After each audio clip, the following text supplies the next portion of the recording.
ፖሊስ ጀርመን ሎሚ ብዛዕባቲ አውዕፁ ገዛ ተቐቲሉ ዝተረኸበ ናይ አደን ጓልን ሬሳ ስደተኛታት ኤርትራውያን ዝኾነ እቲ ብዕለት 16/2026 ቅድሚ 3 ሰሙን እታ ጓል 31 ዕድመ ወላዲት ናብ ስራሕ ኣይመፀትን ተባሂላ እታ ጓል 10 ዓመት ውላዳውን ናብ ትምህርቲ ቤት ኣይመፀትን ተባሂላ ኣብቲ ግዜ ንሱ እዘን አደን ጓልን ኤርትራውያን ዝኾነ ምጥፍአን ናብ ፖሊስ ጀርመን ዝተመልከተ እንትኸውን ፖሊስ ጀርመን ድማ ንልዕሊ 3 ሰሙን ዝዓክል ባዓርሱ ናብ ሚድያ ብዘይ ምውፃእ እናኣለሸ ድሕሪ ምጽናሕ ናይ እዘን አደን ጓልን ዳሃይ ክረክብ ኣይከኣለን ሓበሬታ እውን ወይ ድማ ኣንፈት እውን ክረክብ ስለ ዘይከኣለ እዚ ጉዳይ እዚ ድማ ቅድሚ 5 መዓልቲ ናብ ማሕበራዊ ሚድያ ናብ ዝተፈላለዩ ማሕበረሰብን ናብ ዝተፈላለዩ ሕብረተሰብን ተጠቃሚ ሶሻል ሚድያን ከም ዝዘርግሖ ዝፍለጥ እዩ። ድሕሪ እዚ ድማ ዝተፈላለዩ ጥቆመታትን ሓበሬታትን እናኣከበ ድሕሪ ምጽናሕ ዘን አደን ጓልን ዚን ድማ ኣብ ዕፁብ ገዛ ተቐቲለን ከም ዝተረኸባ ቅድሚ 3 መዓልቲ ናብ ማሕበራዊ ሚድያ ዕላዊ ገይሩ ከም ዝነበረ ዝፍለጥ እዩ። እምባርከስ እዚ መስካሕክሒ ዝኾነ ፍጻመ ቀታሊአን መን እዩ እናተባሃለ ኣብ ኩሉ ሰብ ሕቶ ኮይኑ ዝነበረ ኣብ መበሊ ካልኣይ መዓልቲ እውን እቶም ጥርጥራት ዝተዋሃሉ 3 ሰባት ናብ ሕጊ ከም ዝኣተው ዝፍለጥ እዩ። ፖሊስ ጀርመን ድማ ካብዚ ተበጊሱ ነቶም ጥርጥራት እውን ቃለ ምሕተት ከም ዝግበረሎም ከምኡ እውን ስድራ እውን እናኣለሸ ከም ዝነበረ ዝፍለጥ እዩ። ማለት እውን ስድራ እታ ሞዋቲት ካብዚ ብተወሳኺ ድማ እቲ ኣስከሬን እውን ዳግም ምርመራ ንኽግበሮን ናይ እዚ ምርመራ ውፅኢትን ናይ እቶም ጥርጥራት ዝሃብዎ ቃለ ምሕተትን ዕላዊ ከም ዝገብር ቃል ኣትዩ ከም ዝነበረ ኣብ ጽሑፉ ሎሚ ዕለት ድማ ፖሊስ ጀርመን ብዝሕዝን መልክዑ ሓድሽ ሓበሬታ እናውፅአ ይርከብ። እዚ ሓበሬታ እዚ ድማ ንኹሉ እናሓዘንን እናጨነቐን ዝርከብ እንትኸውን ስድራ እታ ሞዋቲት ዛጊድ እስካብ ዝዓለት እዚኣ ኣይተረኸቡን ዘለዉ ማለት እውን ነቶም ስድራ ተኣልሾም ናብ ሕጊ ቀሪቦም ሕጊ ክትትል ክገብሩ ፃውዒት ቀሪቡሎም እኳ እንተነበረ ነገር ግን ስድራ እታ ሞዋቲት ኣዶ ምስ ጓላ እስካብ ዝዓለት እዚኣ ኣይረኸቦምን። ካብዚ ብዝተበገሰ ድማ ስድራ ተሳኢኖም ሬሳ እውን ዝወስድ ስኢኖም ከምኡ እውን እቶም ጥርጥራት ተዋሂሎም ተታሒዞም ዝነበሩ እውን ተለቂቆም ዝብል ሓበሬታ እናተሰምዐ ይርከብ። እዚ ብኸመይ ክያደ ከይድዎ ፖሊስ ጀርመን ዝብል ዝርዝሩ ናባኹም ክነብልና ብዝተፈላለየ ማዕኸናት ዜና መገረሚ ሓበሬታ እዩ ፈጢሩ ዘሎ። እዚ ብሰፊሑ ናባኹም ክነብል ንኸውን ነዚ ቻነልና እዚ ሓድሽ ዝኾንኩም ሳብስክራይብ ናበልኩም ኣባላትና ድማ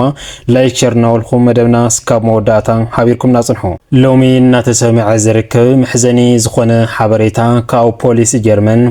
ጀርመን እቲ ተረኺቡ ዝነበረ ናይ አደን ጓልን ሬሳ ዝወስድ ተሳኢኑ ስድራ እውን ተሳኢኖም እቶም ጥርጥራት ዝተዋሃሉ እውን ክፍትሑ ክኢሎም ዝብል ሓበሬታ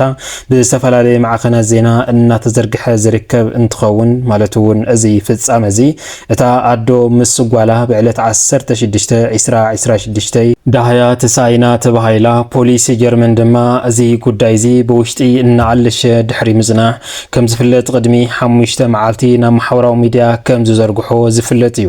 እዛ ኣዶ ምስ ጓላ እዚኣ ኤርትራዊት ስደተኛ ንንውሕ ዝበለ እዋን ኣብ ጀርመን ዝነበረት እንትኸውን እታ ጓል 10 ዓመት ውላዳ እውን ኣብ ጀርመን ከም ዝወለደታ እዩ እናተነገረ ዘሎ። እምበኣርክስ እዛ ሰብ እዚኣ ጽቡቕ ዝኾነ ድርጅት እናሰርሐት ዝነበረትን እታ ጓላ እውን ነጣፍን ጽቡቕ ተማሃሪትን ዝነበረት እንትኸውን እዘን ሰባት እዚአን ምስ እተን ኣብቲ ከባቢ ዝነብሩ ናይ ጀርመን ዜግነት ዘለዎምን ጀርመናዊ ዝኾኑን ምስኣቶም ተለማሚዶም ብዙሕ ስራሕቲ እናሰርሑ ዝጸንሑ እንትኾኑ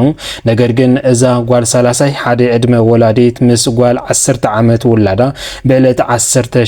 ግን ዳህያ ተሳኢኑ ተባሂሉ ንኹሉ ሰብ ኣገሪሙ ከም ዝነበረ ዝፍለጥ እዩ። እዚ ሓበሬታ እዚ ፖሊስ ጀርመን ማለት እውን እታ ጓል 31 ዕድመ እውን ናብ ስራሕ ኣይመፀትን ተባሂላ እታ ጓል 10 ዓመት እውን ናብ ትምህርቲ ቤት ኣይመፀትን ተባሂላ እዞም ክልተ ትካላት እዚኦም ድማ ናብ ፖሊስ ጀርመን ኣብ ዘመልከትዎ እዋን ፖሊስ ጀርመን ነዚ ሓበሬታ እዚ ተቀቢሉ እናመርመረ ድሕሪ ምቕናይ ነገር ግን እዚ እናመርመሮ ዝነበረ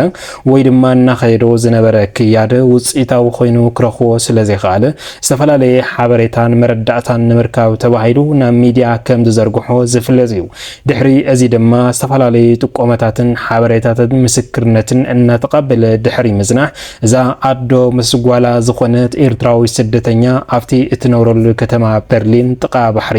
ሬሳ ከም ዝተረኸበ እዚ ሬሳ እዚ ድማ ኣብቲ ገዛ ተዓጽዩ ከም ዝተረኸበ ብዘደንግጽ መልክዑ እዚ መርዳእቲ እዚ ናብ ህዝቢ ኤርትራ ተረዲኡ ከም ዝነበረ ዝፍለጥ እዩ እዚ መሕዘኒ ዝኾነ ፍጻመ ድማ ማለት እውን እቲ ኣስከሬን እውን ናብ ምርመራ ክፍሊ ኣትዩ ምርመራ ተወሳኺ ምርመራ ንኽግበረሉ ከምኡ ድማ ዝተጠርጠሩ ኣካላት እውን ንኽተሓዙ ፖሊስ ጀርመን ኣስተዋጽኦ እናገበረ ድሕሪ ምጽናዕ ካብዚ ብዝተበገሰ ድማ ፖሊስ ጀርመን ሰለስተ ጥርጥራት ኣብ ኢድ ቁፅር ሕጊ ኣውዒሉ ድሕሪ ድማ ነዞም ሰለስተ ጥርጥራት እዚኦም ቃለ ምሕተት ንኽግበረሎምን እቲ ኣስከሬን እውን ዳግም ምርመራ ንኽግበረሉ ውጽኢት ድማ ናብ ህዝቢ ከም ዘፍልል ተገሊጹ ነይሩ ድሕሪ እዚ ድማ ማለት እውን ፖሊስ ጀርመን ምርመራ ኣስከሬን ዳግም ምርመራ ገይሩ ድሕሪ እዚ ድማ ስድራ ኣለሻ ብዝምልከት ቅድሚ ክልተ መዓልቲ ነቶም ስድራ እናኣለሸን ከምኡ ድማ ናብቲ ናይ ሕጊ ኣካላት ቃሪቦም ነቶም ዝተኸሰሱ ሰለስተ ጥርጥራት እውን ቁፅጥር ንኽግበረሎም ተወሳኺ ክሴታውን ንኽመስርቱን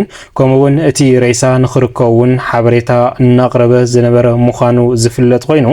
ሎሚ ዕለት ግን ማለት እውን ስድራ እታ መዋቲት እውን ተሳኢኖም እናተባሃለ እዩ እቲ ሬሳ እውን ዝወስዶ ስኢኑ ዝብል ሓበሬታ እናተሰምዐ እዩ እዚ ከይኣክል ድማ ቶም ቀተልቲ ተዋሂሎም ናብ ኢድ ቁፅር ሕጊ ፖሊስ ጀርመን ውዒሎም ዝነበሩ እውን ሰኣን ምክትታልን ቀሪብኻ ምሕታትን ካብቲ ናይ ሕጊ ኣካላት ተለቒቖም ዝብል ሓበሬታ እናተሰምዐ ይርከብ ማለት እዩ ክቡራት ሰማዕትና ሎሚ ዕለት ፖሊስ ጀርመን ብዛዕባ እቲ ተቐቲሉ ዝተረኸበ ናይ ኣደን ጓልን ኤርትራውያን ስደተኛታት ዝኾና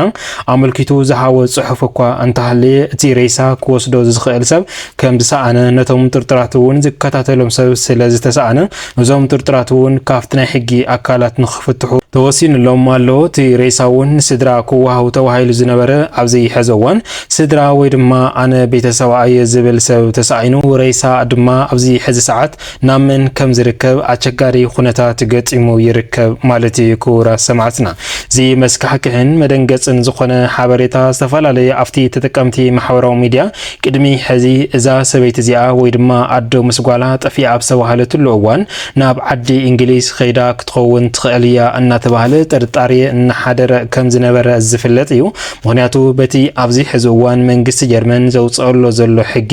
ተስደተኛታት ካብቲ ሃገር ወፂኡ ንክኸይድን ብፍላይ ድማ ንኤርትራውያን ኣመልኪቱ ዘመሓላለፎ ጽሑፍ ነይሩ እዚ ድማ ነቶም ሓደሽትን ነባራትን ዝኾኑ ኤርትራውያን ስደተኛታት ዝኾነ ይኹን ሓገዝ ይኹን ዝተፈላለየ ርዳእታ ንኸይወሃቡ ተኸልኺሉ ከም ዘሎን ከምኡ ድማ ካብ ዝተፈላለየ መዕቆቢ ወይ ድማ